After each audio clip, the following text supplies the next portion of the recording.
Hello friends, this is Technical Experience. I have brought a video on how to identify the electrical equipments in a substation. For a general person or any person who is associated with electricity, sometimes it becomes very difficult to identify the substation equipments. So I shall tell how a general person can identify the substation equipments easily. If you go to my earlier videos on busbar arrangements, where I shall explain the orientation or the position of the substation equipments in a bay. So by seeing the position of the equipments, we can predict the name of the substation equipments. But in this video, I shall tell how easily or technically how we can identify the equipments. When we look at a bay from transmission line side, then the first equipment we come across is the LA or the lightning arrestor. This is how a lightning arrestor looks like. There are few other types of lightning arrestor which may look different, but technically speaking, the lightning arrestors are connected to the transmission line in shunt. So these equipments will always be connected to the transmission line with a single conductor, and the other side of the LA will be connected to the earth through metallic conductors. Now let's talk about CVT. CVTs are also technically similar equipments like LA. They are also connected in shunt with the transmission line, and positionally they are the second equipment after LA.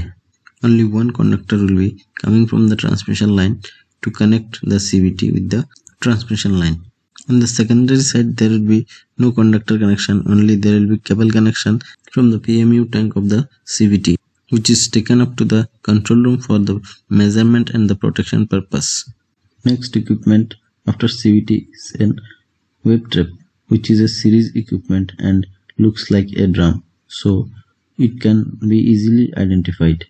Technically, these equipments are series equipments, so one conductor will be entering into the equipment and another conductor will be going out of the equipment always. The next equipment we shall talk about is the CT, that is current transformer.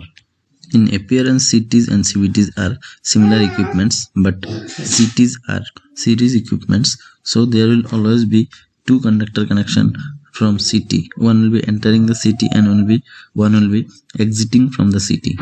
And in the lower part, there will be cable connection which are taken to the control room for measurement and protection purpose. Next equipment we shall talk about is the circuit breaker.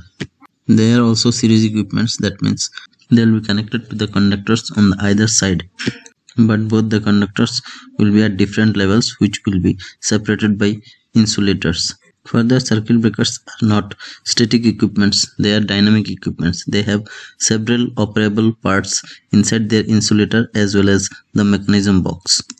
Next equipment which are available in a bay are isolators. Isolators are also known as disconnector switch, so they are very easily recognizable.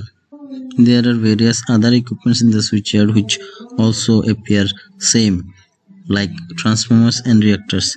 I shall provide a separate video on how we can differentiate between transformers and reactors. Friends, if you like my video, please like, share and comment, and also don't forget to subscribe the channel to get more interesting video on such topics.